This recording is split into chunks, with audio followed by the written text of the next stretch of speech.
Fique à vontade, a igreja é sua.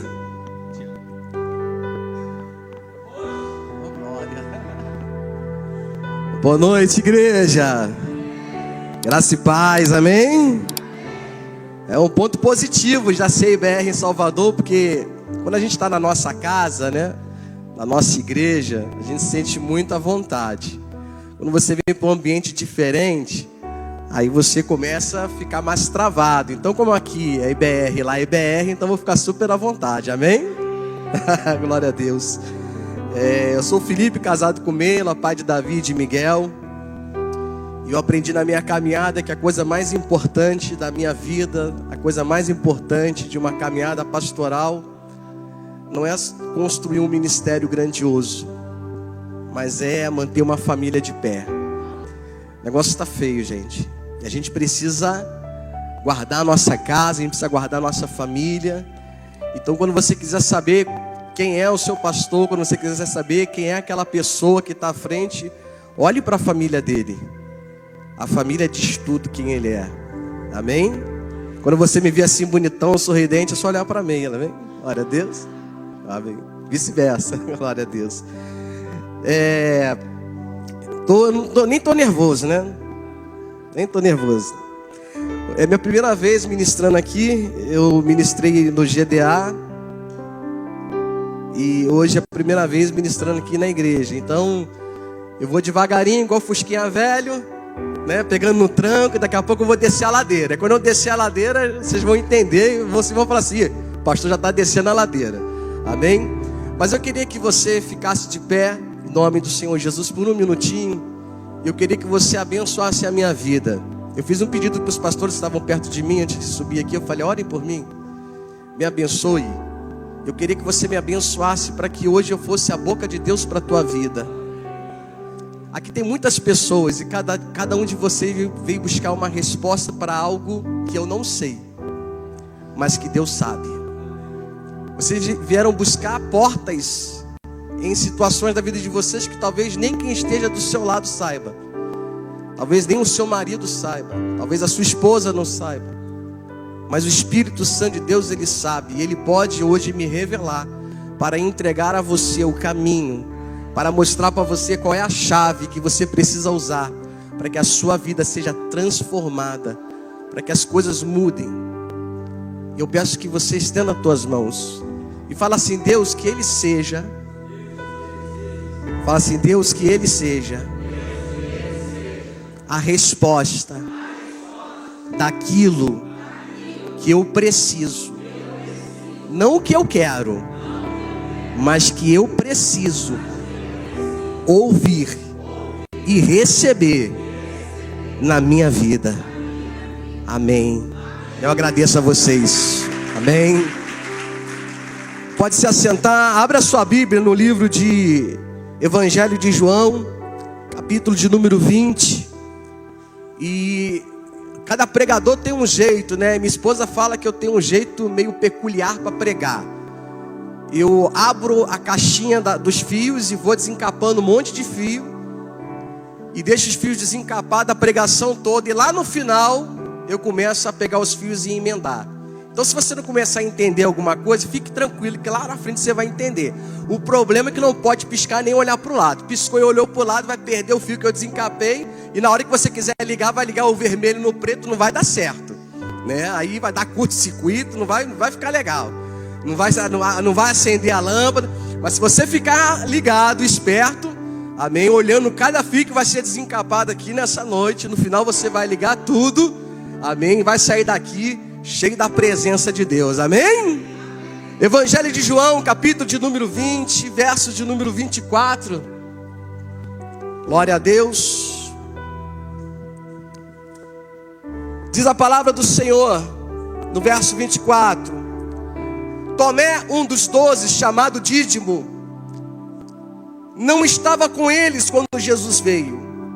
Então outros discípulos disseram a Tomé: vimos o Senhor.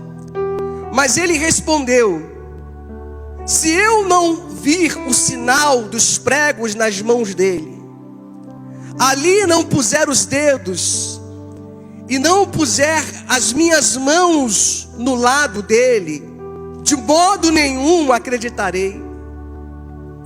Passado 8 dias, diga comigo, 8 dias, os discípulos de Jesus estavam outra vez reunidos, diga comigo, outra vez reunidos, e Tomé estava com eles. Estando as portas trancadas, Jesus veio, pôs-se no meio deles e disse: que a paz esteja com vocês. E logo disse a Tomé: ponha aqui o teu dedo e veja as minhas mãos. Estenda também a sua mão e ponha no meu lado. Não seja incrédulo, mas crente. Ao que Tomé lhe respondeu: Senhor meu e Deus meu. Jesus lhe disse: você creu porque viu? Bem-aventurados são os que não viram, mas creram. Amém? Glória a Deus. Eu vou falar hoje de um discípulo. Devido à leitura você já vai matar a charada. Mas de um discípulo que carrega consigo um título que não é muito legal. Ele carrega um título de incrédulo. Ele virou até na nossa cultura um certo jargão, né? Quando a gente vê uma pessoa meio incrédula, a gente fala: você está igual o Tomé. E quando a pessoa não sabe, pergunta: mas por que igual o Tomé? Você tem que ver para crer. Então Tomé, ele carrega esse título de incredulidade. E sabendo que vinha ministrar nessa noite, buscando ouvir mais para enriquecer esse sermão, eu procurei algumas coisas sobre Tomé, mas eu não encontrei nada que coubesse aqui nesse sermão. Eu acho que eu vou depois pegar esse sermão, extrair para colocar também lá no meu canal do YouTube, porque eu só vejo as pessoas falando mal de Tomé. E hoje eu só vou falar bem de Tomé. Hoje eu vou apresentar para você um Tomé que talvez você não conheça. Talvez você nem se permitiu conhecer a Tomé, porque como ele carrega esse codinome tão ruim, como ele carrega essa maldição, digamos assim, você nem permite a ouvir um pouquinho dele, porque acaba sendo sinônimo de algo ruim, sinônimo de algo que você não quer ter parte. Você não quer ter parte com a incredulidade, amém ou não amém? E talvez por esse motivo, porque você carregou isso dentro de você, você não se permitiu a conhecer um pouquinho mais da história de Tomé. E talvez você me pergunte assim: pastor, aonde eu posso conhecer a história de Tomé? Qual é o livro da Bíblia que conta a história de Tomé? Não temos nenhum livro que conte a história de Tomé na sua totalidade. Assim como Tomé, existem dezenas de outros personagens bíblicos que nós não temos a história dele ali de forma cronológica, mas nós temos textos que estão entre livros, e aí nós vamos extraindo esses textos isolados dos livros e vamos montando a história daquele personagem. E é mais ou menos o que eu vou fazer com vocês nessa noite, mas de uma forma rápida, concisa, para que a gente possa entender sem perder tanto tempo. Posso ouvir um amém? Então Tomé, ele é conhecido para nós, da nossa história, como alguém que carrega uma maldição, alguém que carrega um título ruim, alguém que quando a gente ouve não soa tão bem, né, como uma bênção. Por exemplo, imagine: glória a Deus, querido, que Deus abençoe, que você seja como Tomé. Você vai olhar para mim com a cara: que é isso, pastor? Misericórdia. Mas quando eu terminar hoje o culto, eu vou falar assim: que você seja abençoado, amém, como Tomé. E você vai entender e você vai dizer: glória a Deus, eu recebo. Amém? Estou desconfiado ainda, né? Vamos começar a passear nesse terreno aí devagarinho. Amém? E a gente acabou de ler um texto que é o texto mais forte, que é o texto que é a base para Tomé carregar tudo que ele carregou durante todos esses anos. Mas esse texto, ele também nos mostra algumas coisas que infelizmente a gente não percebe, Por que a gente não percebe? Porque a gente foca muito no que é ruim. Às vezes a mulher chega numa terapia de casal e a terapeuta pergunta assim: fale 10 coisas ruins do seu marido. Ela escreve 50.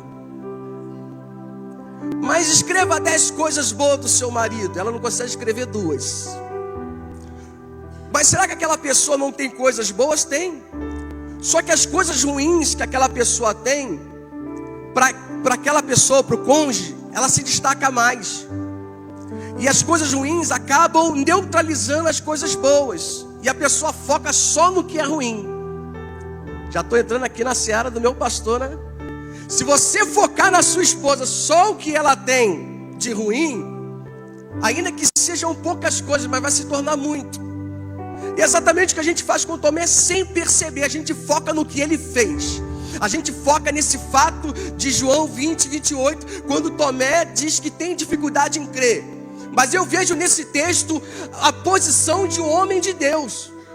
Eu vejo nesse texto a disposição de alguém que tinha sim dificuldade de crer, mas alguém que abriu o coração e disse: eu tenho dificuldade de crer. Então nós vemos que Tomé tinha o quê? Sinceridade. Amém? Diga comigo, sinceridade. Sabe qual é o grande problema da igreja hoje?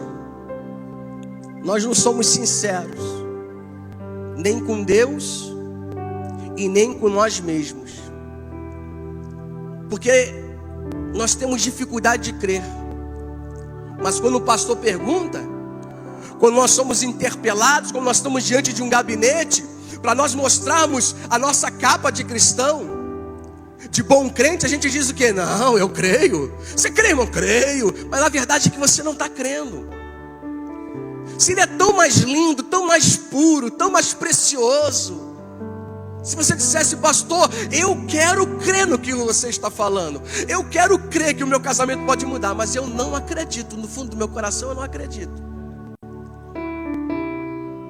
Pastor, eu quero crer que Deus pode curar. Eu sei que Deus cura. Eu quero crer, mas eu não consigo crer. Porque não se trata daquilo que sai da sua boca, mas se trata daquilo que está verdadeiramente no seu coração. Você na oratória pode enganar quem está te ouvindo. Você pode enganar o pastor, você pode enganar as pessoas que estão à sua volta, você pode até tentar se enganar, mas tem uma pessoa que você não engana, que é Deus. E Ele sonda o teu coração. Como seria melhor, como seria precioso se você dobrasse o seu joelho e dissesse: Senhor, eu queria tanto acreditar no meu milagre. Eu queria tanto acreditar, mas eu não consigo. Talvez Deus fizesse como fez com Tomé. Deus colocou Tomé 8 dias de molho. Diga comigo assim: 8 dias. Desencapei o fio. Na leitura nós repetimos essa frase: 8 dias. Chegaram para Tomé e disseram para ele, e o interessante é que nós acabamos de passar pela Páscoa, amém? Amém? Glória a Deus, então tem tudo a ver com esse momento. Chegaram para Tomé e disseram: Tomé, olha, Jesus ressuscitou e Ele nos visitou. Nós o vimos. E Tomé disse: eu não consigo crer, eu não consigo acreditar nisso. Se eu não ver, se eu não tocar, se eu não colocar as minhas mãos junto com a dele, se eu não tocar nas suas feridas, eu não consigo acreditar. Mas sabe o que me chama a atenção de Tomé, e o que me deixa assim tão intrigado com a vida desse homem, é que mesmo ele tendo tanta dificuldade de crer, passaram-se 8 dias, e aonde Tomé estava? Novamente reunido com os discípulos.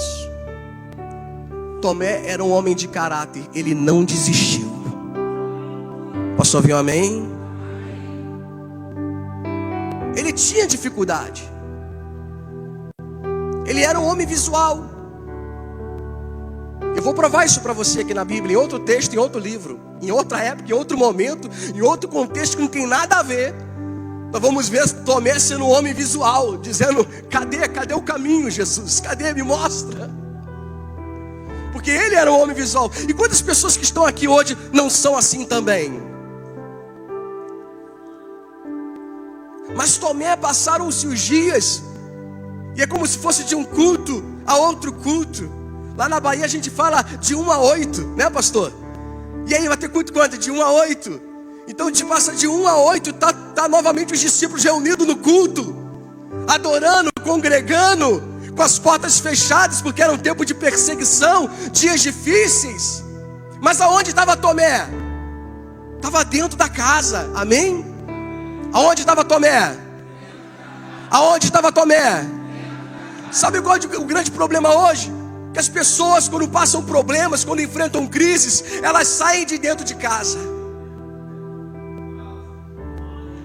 Deus não quer você fora da casa, Deus quer você dentro da casa.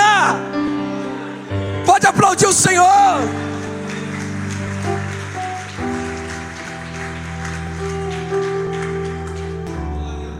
Essa eu aprendi com o pastor, viu? Deus quer você dentro. Deus quer você dentro. Deus quer você dentro. Deus quer você dentro. Deus quer você dentro. Não importa as suas lutas, não importa as suas dores, não importa as suas dúvidas, mas para quem está dentro tem resposta.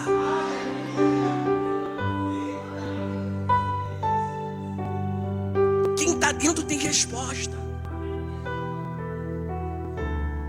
Teve puxão de orelha? Teve, claro. Teve puxão de orelha, mas teve resposta. Deus quer trazer resposta para você. Então não importa o que você está passando. Talvez você disse assim: pastor, eu vou desistir, eu não vou ficar aqui mais na IBR não, é problema aqui, problema lá. Para, irmão, tu vai sair da IBR aqui, tu vai para a IBA, para a IBC, para não sei o que. Vai ter problema lá também, porque muitos dos problemas que a gente vive não são da igreja e não das pessoas que estão à nossa volta, somos nós mesmos que provocamos.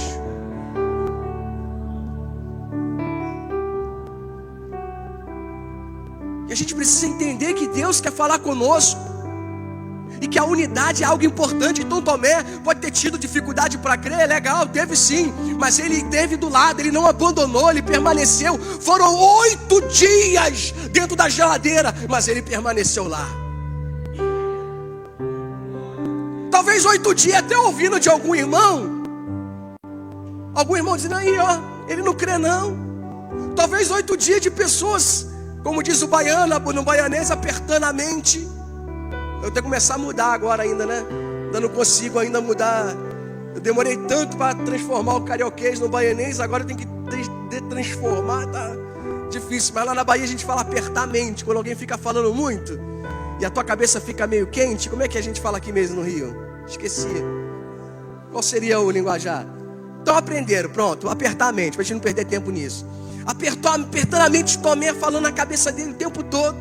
Mas Tomé estava onde? Estava ali firme, estava junto. Deus quer você junto, Deus quer você na casa, Deus quer te levantar, Deus quer te fortalecer. Não importa se você vai ver para crer ou se você vai ter que tocar, mas importa que você vai crer. O que importa é que Deus vai fazer. Vamos continuar? Amém? Eu vou mostrar para você quem é Tomé. Abre ainda no livro de João, o Evangelho de João, no capítulo 11. Nós estamos no 20, né? Volta lá para o 11. Vamos voltar um pouquinho. Também aqui estamos voltando às páginas, mas também estamos voltando à ordem cronológica dos fatos. Não necessariamente, tá, queridos, que os livros ou os capítulos eles sigam uma ordem cronológica, mas nesse ponto aqui nós estamos também voltando, amém, a ordem cronológica, ou seja, a ordem do tempo dos fatos. Em João capítulo de número 11, no versículo de número 14, quem achou, dá um glória a Deus aí. Está no telão, amém? Glória a Deus. Diz assim: então tentaram outra vez, então Jesus lhes disse claramente: Lázaro, por causa de vocês, me alegro de que não estivesse lá, para que vocês possam crer. Mas vamos até ele. Versículo 16, a igreja lê bem forte. 1, 2, 3 e... Pera aí. Não, pera aí. Então quem? Então quem? Jesus. Então vamos lá, 1, 2, 3 e...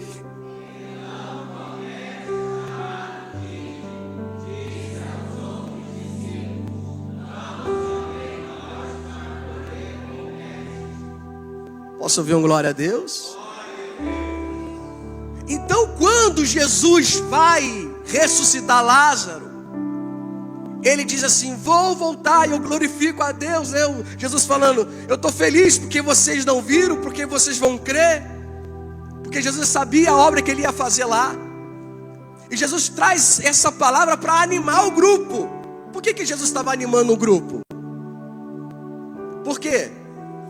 Porque voltar até Lázaro representava, vamos ver isso para comprovar?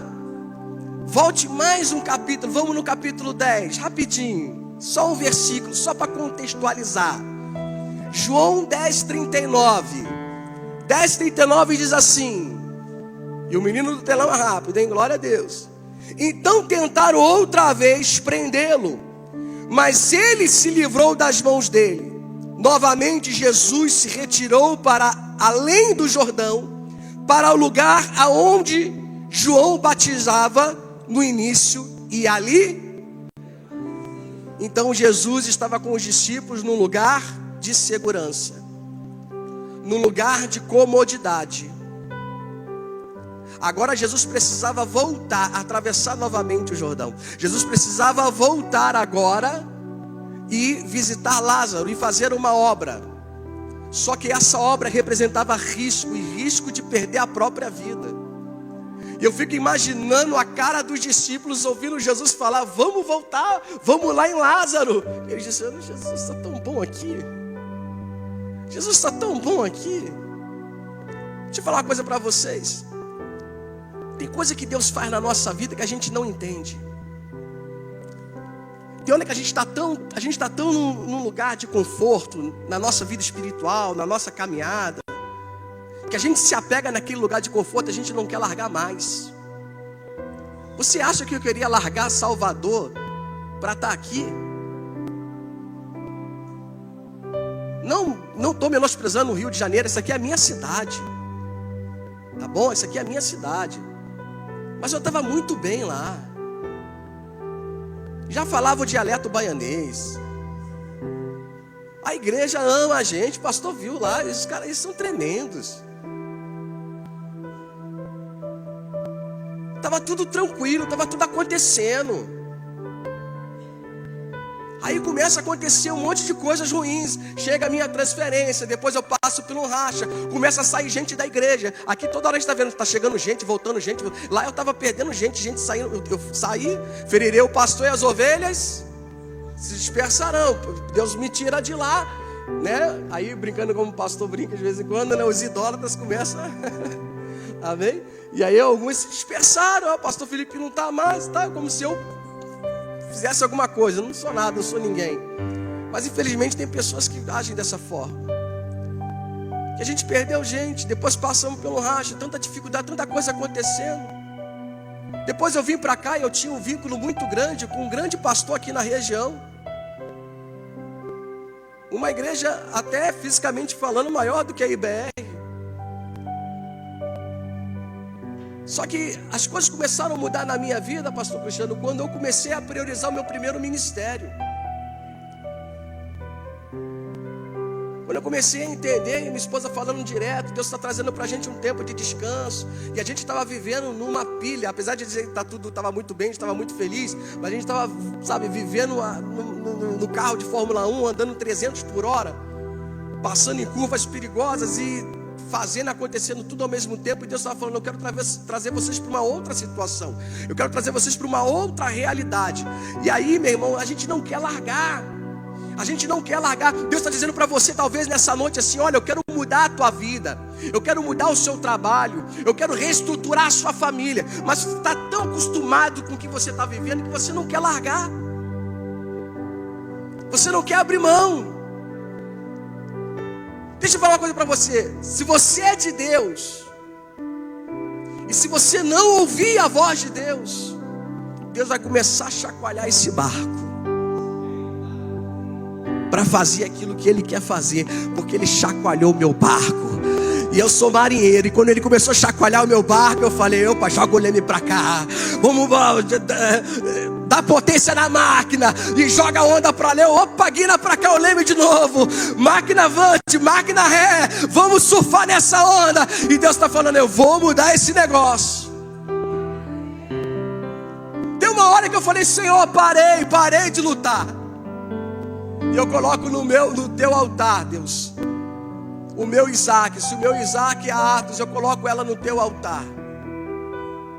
E quando eu coloquei a igreja Atos no altar do Senhor, dizendo: Senhor, eu entrego o meu Isaac nas tuas mãos, porque eu não tenho povo, eu não carrego placa, eu não vou levar um CNPJ para os céus, eu não tenho ovelhas. Eu falei: Senhor, a igreja é sua. Se o Senhor quer que ela feche, ela vai fechar. Se o Senhor quiser que ela fique aberta, ela vai ficar. Mas eu não vou lutar mais com meus próprios braços, eu não vou lutar mais com as minhas próprias forças, porque tudo que eu pude fazer, eu fiz. Mas agora eu vou largar para que o Senhor faça. O discurso é bonito, mas viver isso é difícil, é doloroso, é choro. É você não entender o que Deus está fazendo, porque o processo do barco chacoalhando, você não tem direção. Se você um dia sair num navio e navegar em altos mares, e você chegar no convés do navio, você vai olhar para frente, só vê água. Você olha para a direita, só tem água. Você olha para a esquerda, só tem água. Você olha para trás, só tem água. Você olha para o céu, só tem estrela. Não tem uma referência, não tem nada. E é exatamente isso, viver na mão de Deus. É saber: Deus, o Senhor vai me direcionar, o Senhor vai me levar, e eu estou aqui para seguir. Assim como Deus, no capítulo 12 do livro de Gênesis, fala para Abrão: Abrão, sai do meio da tua terra, da tua parentela, e vai para onde? Toma o Waze, toma aí o Waze, coloca os dados móveis aí. Não tinha o Waze, não tinha o Google Maps. Para os mais antigos, não tinha páginas amarelas. Misericórdia, foi profundo isso. Mas o Senhor disse para ele: vai, amém? Para uma terra que eu vou. Não tinha endereço, não tinha latitude e longitude. E ele sai em direção ao quê? A quê? A nada. Ele sai apenas debaixo de uma. Para de buscar referência, para de querer ver o amanhã, se você ainda está no hoje, porque o amanhã pertence a Deus. E apenas siga o que? A voz. Há uma voz que está chamando você, há uma voz que está te impulsionando, há uma voz que está te direcionando. Não resista a essa voz, porque essa é a voz de Deus te trazendo para um caminho, que é um caminho diferente de tudo que você viveu. Eu creio, como o pastor falou aqui, Deus está fazendo coisas grandiosas nesse ministério. Tem pessoas que foram e estão voltando e não estão entendendo, e nem vão entender, porque o que Deus vai fazer daqui para frente são coisas poderosíssimas. E Deus está passando os olhos e procurando a quem eu hei de enviar. Assim como o profeta teve a visão e o Senhor falou: a quem eu hei de enviar. Deus está procurando pastores. A Bahia continua precisando de um pastor. A igreja lá continua precisando de um pastor lá. Se Deus já apontou para nós começarmos a subir o Nordeste, logo depois da Bahia vem Sergipe. Vamos precisar de gente lá. E cadê você? Cadê você, missionário? Cadê você, missionária? Posso falar, pastor? Estou super à vontade? Estou, né? Já sou de casa, né? Qualquer coisa ele me leva para o gabinete, depois ele puxa a minha orelha e fica tudo certo. Primeiro susto que eu tomei na IBR. Foi quando o pastor me colocou no grupo de pastores aqui. Quando ele colocou no grupo de pastores, vou te colocar no grupo de pastor. Tá bom, pastor, amém. Aí quando eu entrei no grupo de pastores, eu falei, o pastor me colocou no grupo de pastores, amém. Deixa eu ver quantos pastores tem. Eu vi 56. Eu falei, o quê? Como? 50 agora? 56. Aí numa conversa com ele, alinhando muitas coisas ainda, eu falei, pastor, 56? Cadê essa galera? Gente, eu sou assim. Ou vocês me amam ou me odeiam.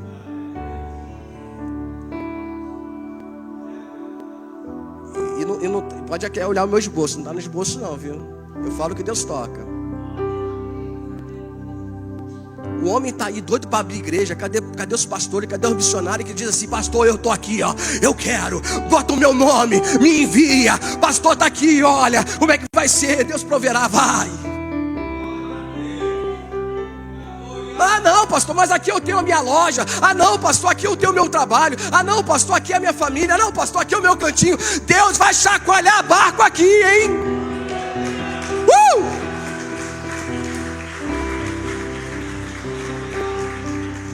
Eu aprendi que essa igreja é uma igreja que ama missões. Então vamos para cima. Tem um campo grande para desbravar. Tem muita coisa para acontecer. Tem muita coisa para a gente viver. E não só em relação a missões, mas em relação também à sua vida, o seu chamado. Aqui na IBR você não precisa brigar por ministério, não precisa brigar para onde você vai trabalhar, tem muito lugar. E eu vou dizer para você, já comecei a perceber que tem muito lugar que está faltando gente. Mas talvez você nem saiba que está faltando porque você não procurou, você não se colocou à disposição, você não se apresentou. Talvez você diga assim, não pastor, eu sou muito ocupado. Então é você que Deus quer. Porque eu nunca vi na história Deus escolher alguém que estava assoviando, pensando na morte da bezerra, andando pelo deserto sem fazer nada. Deus só escolhe pessoas que estão cheias de compromissos. Existe uma palavra, uma frase que eu uso muito, que é estar disposto e disponível. Porque tem muita gente que diz que está disposto. Ah, eu estou disposto, estou disposto. Quer ser pastor? Está disposto, estou disposto. Quer ser missionário? Está disposto, estou disposto. Quer ser obreiro? Quero ser obreiro, está disposto, estou disposto. Aí se torna obreiro, pastor, missionário. Estava disposto, mas não está disponível. A tua falta de disponibilidade para o teu ministério anula todo o teu ministério, anula toda a tua caminhada.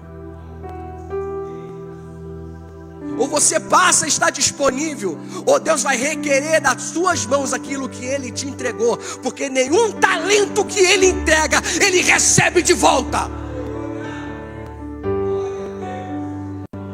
Os dons são irrevogáveis. Lembre-se sempre de uma coisa: os títulos requerem compromisso, e compromisso requer entrega.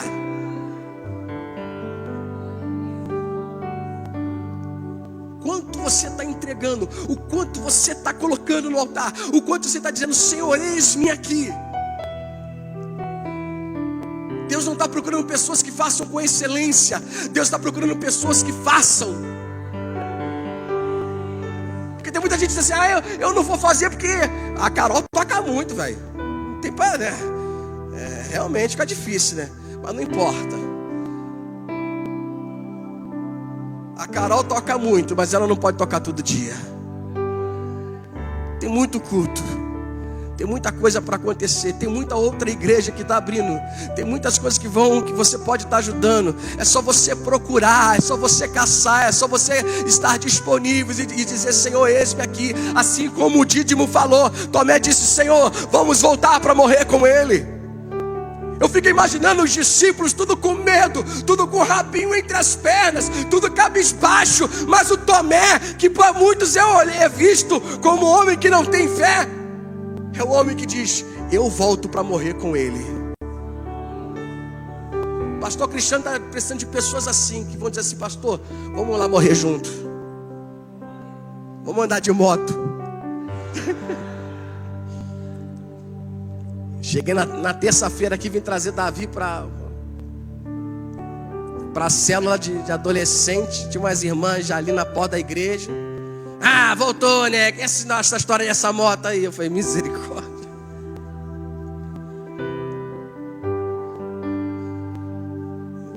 Quem está disposto a voltar para morrer com ele? Tomé estava. O cara que depois de alguns capítulos, é o cara que chega e diz: eu tenho dificuldade de crer que ele ressuscitou. Mas o mesmo cara que diz que tem dificuldade de crer na ressurreição, é o cara que diz assim: ó, tamo junto, eu vou morrer contigo. Tomé esteve com Jesus em todos os grandes momentos. Quando você lê um texto e diz assim: e os discípulos estavam com ele, subentende-se que Tomé estava lá.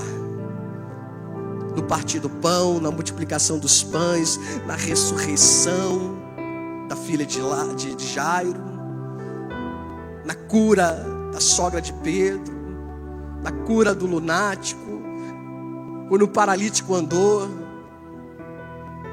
Tomé estava com Jesus lado a lado em todo momento. Mas no dia que Jesus apareceu aos discípulos por algum motivo, e procurando alguma coisa para tentar trazer, enriquecer mais esse sermão, eu não achei nada. Achei só um pastor falando, sentando o pau em Tomé, dizendo que ele tinha faltado o culto naquele dia. Quem nunca faltou um culto? Quem nunca furou uma reunião? Quem nunca teve medo num dia?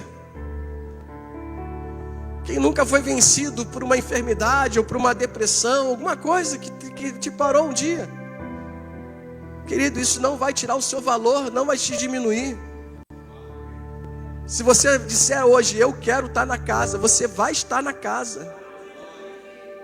Se você disser assim: Senhor, hoje eu quero morrer com o Senhor, e esse morrer com o Senhor, trazendo, amém, para uma conotação espiritual, significa a gente morrer para o pecado, para a gente viver uma nova vida com Cristo. Isso significa hoje a gente parar de viver a vida que nós estamos vivendo lá fora, para viver uma vida 100% com o Senhor Jesus Cristo, porque Deus quer fazer coisas lindas e poderosas nesse lugar,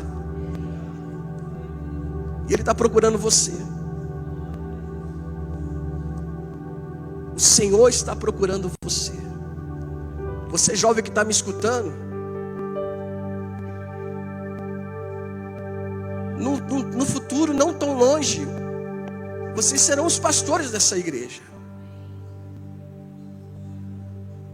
A minha geração vai, mas daqui a 100 anos, vamos diminuir um pouquinho, daqui a 50 anos, provavelmente eu não estarei mais aqui. Deixa eu fazer uma conta rápida. Talvez até esteja, só a capa. Se eu tiver, só a capa está aqui.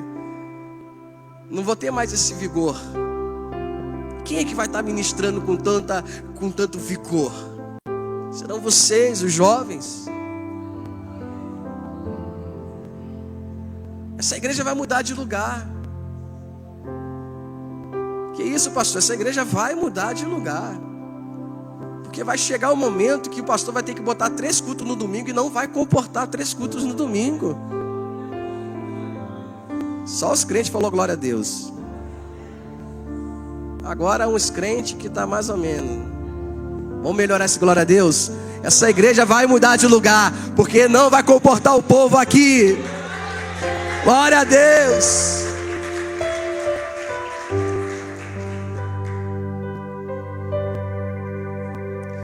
Eu vou mostrar para você que Tomé era um cara extremamente visual. No livro de João também, no capítulo 14. Eu tenho até que horas? Esqueci de perguntar no início. Já acabou? Já entende? João capítulo 14, verso 5. Então, já estou no final também, graças a Deus. João capítulo 14, verso 5 diz assim: então Tomé disse a quem? Olha que coisa linda. Senhor, não sabemos para onde o Senhor vai. Como podemos saber o caminho?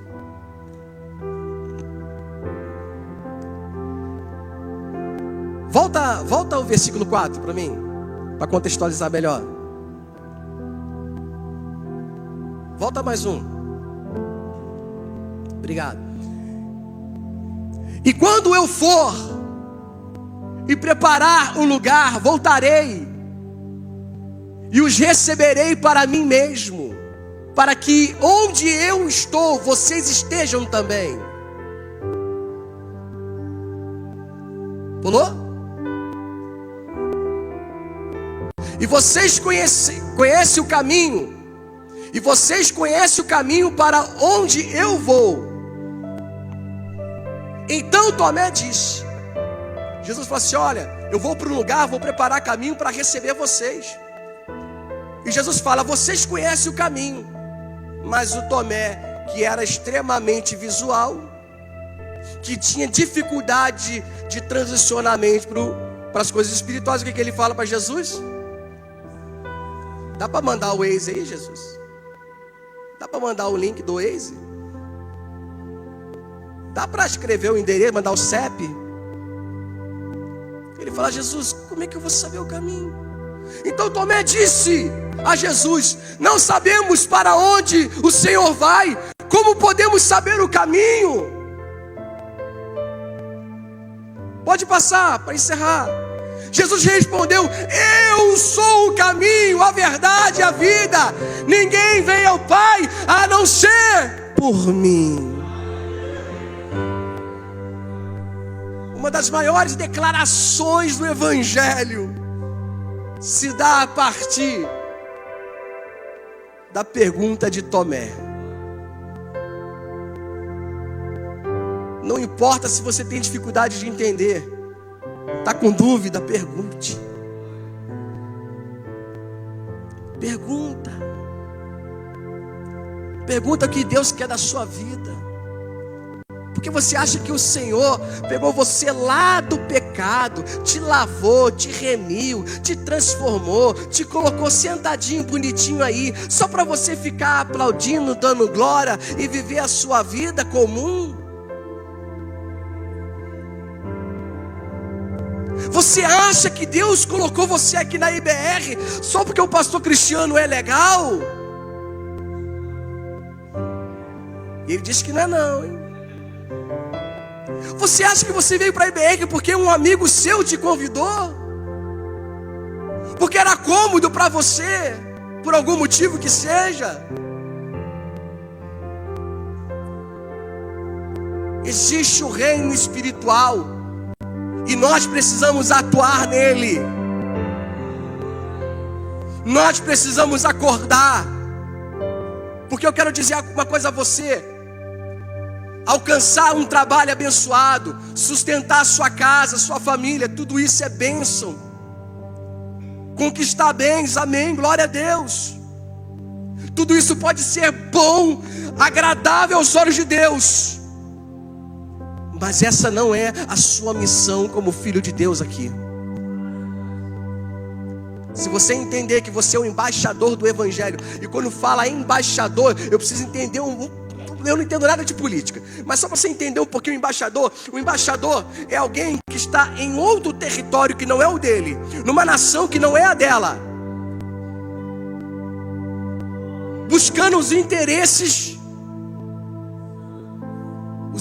dos cidadãos que estão naquele lugar, mas que não pertencem a ele. Ficou de difícil interpretação, né? Deu para entender?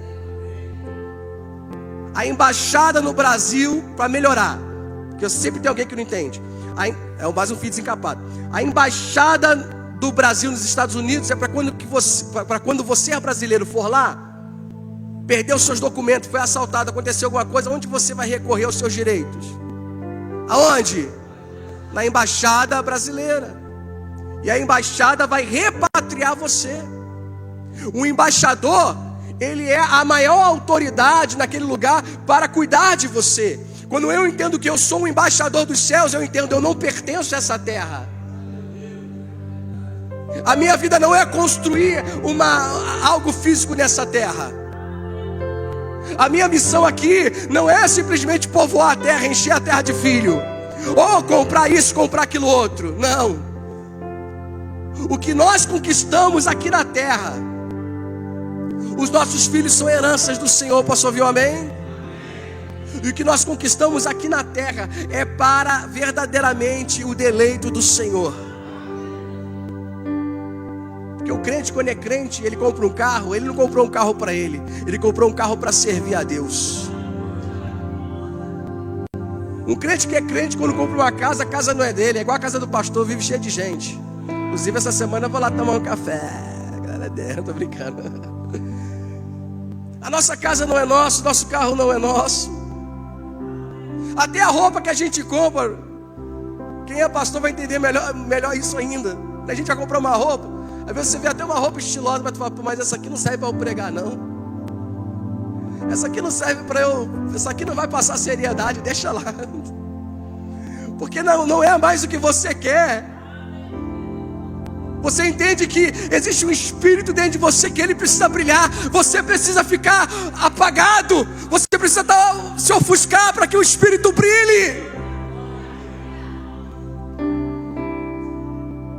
Você não pensa num carro, um carro maneiraço, todo rebaixado. Se tu tá nessa ainda, tu ainda não pegou a visão. Que quando você pegar a visão de reino, tu vai falar, eu quero eu com roda grande, que carregue peso, que eu posso botar duas irmãs gordinhas aqui, ó. 7 lugares. A tua visão já começa a mudar. A tua visão já vai, tu já começa a ficar um visionário. Já passa perto de um lugar que fechou uma loja, já tem lá, aluga. Se tu, peraí, quantos metros quadrados tem aqui? Rapaz, olha, eu acho que tu já chega numa festa de família, tem 4 pessoas, tu já não está vendo mais a festa, tu já está vendo uma célula. Amém? A tua visão precisa mudar. Metanoia. O que é metanoia? Mudança radical da sua mentalidade. Se você é um cidadão do reino, você precisa pensar nas coisas dos céus. Enquanto os seus pensamentos estiverem cativos às coisas da terra, você é simplesmente uma pessoa carnal. Mas Deus está querendo trazer você do carnal para o espiritual. Deus está dizendo para você nessa manhã, nessa noite. Deus está dizendo para você nessa noite. Não importa se você tem medo. Não importa se você tem medo. Oh,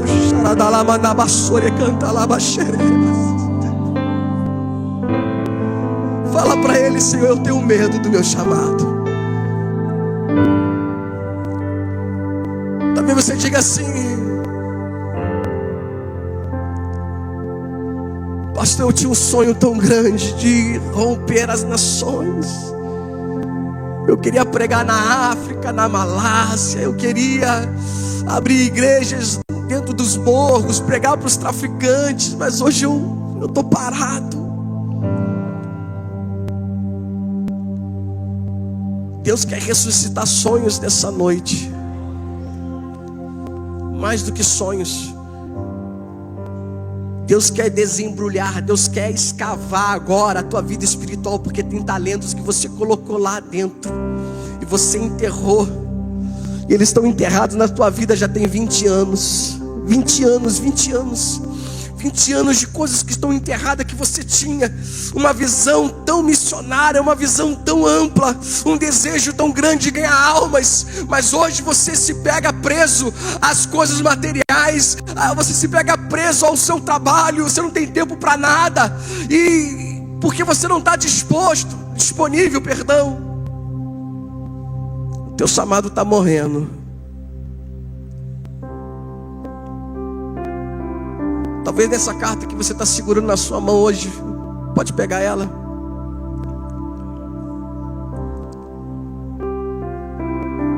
Eu queria que você olhasse para essa carta e perguntasse e visse quantas coisas tem espirituais nessa carta. Porque talvez você colocou só coisas materiais, só a compra do carro, só a troca da casa, sei lá, a compra da casa, a troca do carro. Mas dessas coisas, as quais estão conectadas ao mundo espiritual, quais dessas estão conectadas ao teu chamado, quais dessas estão conectadas com aquilo que Deus realmente quer fazer na tua vida hoje?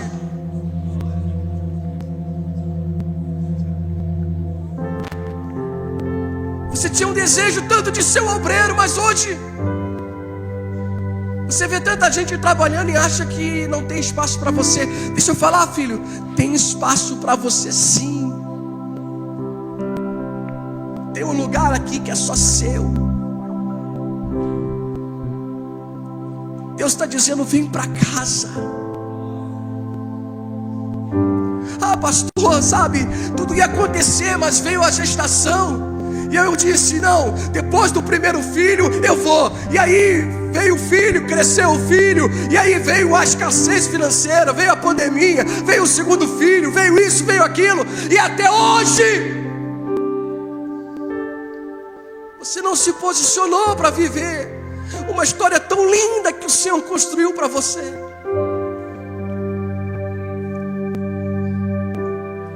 Deus está dizendo para você agora, dentro da tua alma, do teu coração, no mais profundo dentro de você, eu estou hoje escavando mais profundo do teu coração para resgatar os sonhos, os talentos que eu te entreguei, que você enterrou, mas que hoje, em nome de Jesus, eles serão trazidos de volta. Não importa, querido, não importa, não importa, não importa. Fica de pé nessa noite. Fica de pé nessa noite.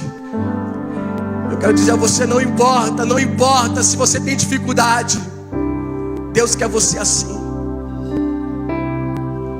Não importa, eu sou incrédulo, pastor Felipe. Essa é a verdade, que eu não creio mais que Deus pode me usar. Não importa. Importa se você quer estar dentro da casa. Importa se você quer continuar caminhando. O importa é que você acredita e você quer morrer por Ele. Porque Tomé não perdeu a salvação dele, queridos. E se você for acompanhar a história posterior da vida de Tomé, Tomé se transforma em um missionário e vai pregar na Índia, do continente hoje que é o continente indiano. Se torna um mártir, morre pregando o evangelho.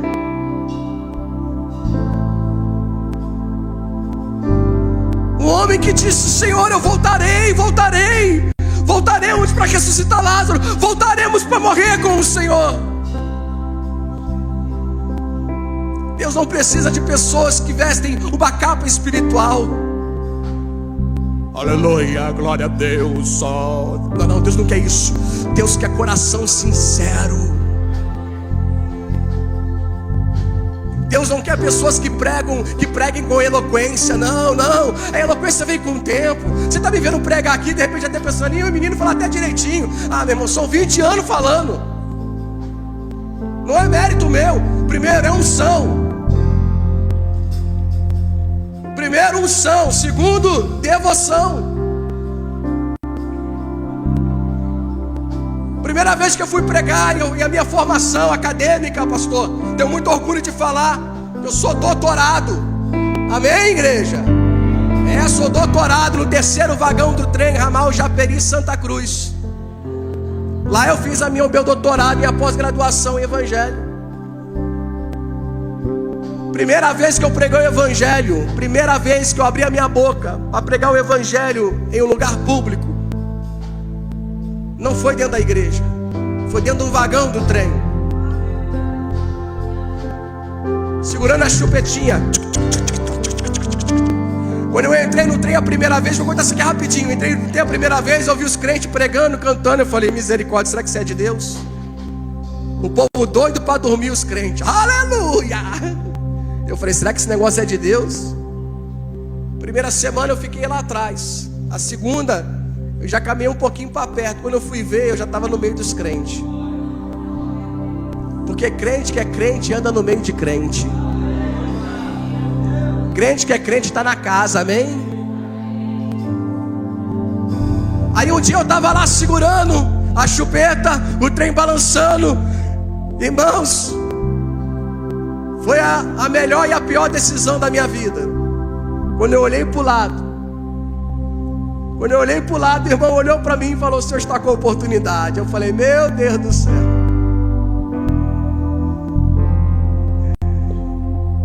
Eu tremia mais do que tudo. Segurei na chupeta com toda a minha força, porque os meus pés estavam bambos.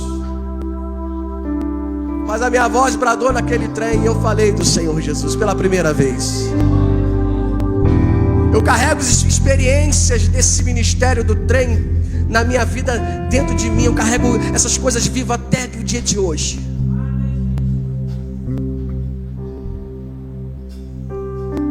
Quando Deus me colocou de molho por 2 anos, eu sofri demais. Eu sei que está na hora de acabar. Porque o melhor lugar do mundo não é estar nos melhores hotéis. O melhor lugar do mundo é estar no centro da vontade de Deus. O Senhor quer você na casa. Aleluias. Aleluia. Eu conheço o teu poder. Enquanto o irmão vai ministrar o louvor, se você quer no seu coração de novo viver esse chamado, se você quer de novo na sua vida, de todo o seu coração, a fazer a obra de Deus que você parou de fazer, ou que você não está fazendo como você deveria fazer, eu não vou insistir, o tempo está voando. Sai do seu lugar, vem aqui à frente. Ele vai estar ministrando a oração. Nós vamos estar orando por vocês. Pode, pastor?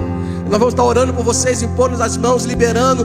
Vamos estar pegando os talentos que estavam enterrados na sua vida e trazendo eles para fora, para que vocês possam trabalhar eles. Amém? Vem para cá, em nome de Jesus. Vamos adorar o Senhor, em nome de Jesus. Corre aqui para o altar, em nome de Jesus. Missionários, pastores, amém, obreiros, amém, diáconos, diaconisas, aleluia. O teu poder, oh, alabaxara da alabaxara, desde o início. Confiarei mesmo sem eu entender. Você possa acreditar essa noite. Tu conhece minha história. Olha o que fez comigo. Porque eu justo agora. O Senhor reacende o teu chamado. O Senhor te traz para dentro da casa. Sei que tudo pode. Oh, alabaraxara de cantar abalaias. E se eu tocar? Tem mais gente para vir. Tocar em ti, eu Você que está no finalzinho aí no cantinho, que diz ninguém está me vendo. O Senhor está te vendo, vem pro altar. O Senhor está te vendo, vem pro altar. Você vive. E o Senhor está te vendo e diz: é com você. O teu tempo não acabou. O teu tempo não acabou. Tocar em ti, eu e agora esse poder vive. Deus está levantando missionários, pastores nesse lugar, obreiros, aleluias. Que mais pra não abrir. Departamento infantil. infantil, jovens. Podes fazer, nada resistirá ao teu poder, teu poder. Eu vou acreditar, tudo podes Aleluia. fazer, nada resistirá. Senhor, nos ajuda. ao teu Nos ajude na nossa pequena fé. teu poder. Ajuda, Senhor, na nossa pouca fé. Ajuda-nos, Senhor.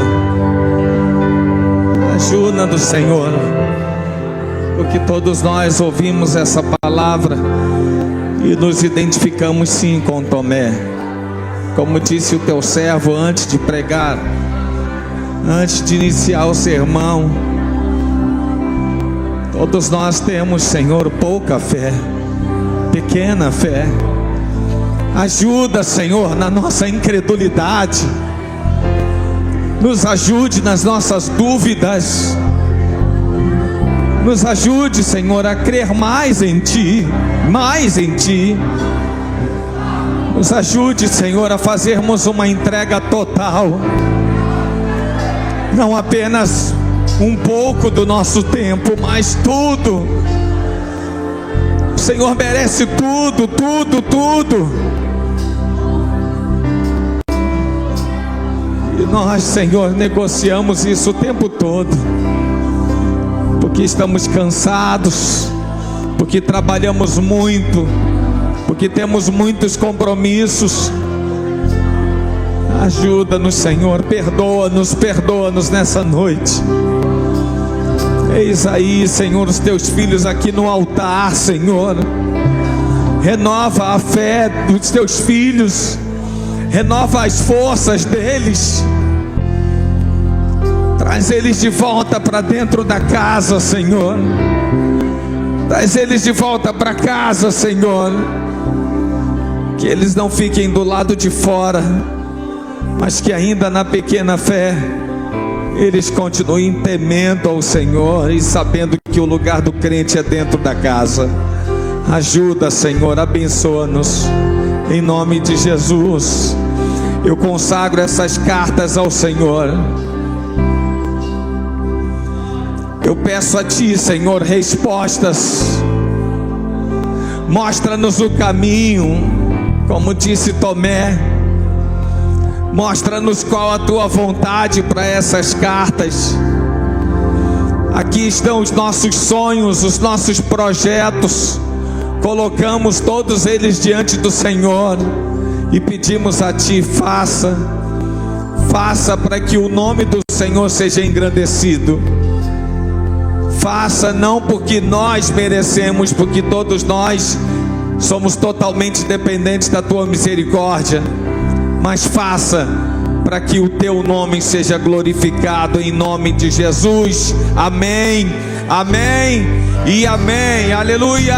Você pode aplaudir ao Senhor. Glória a Deus. Uou!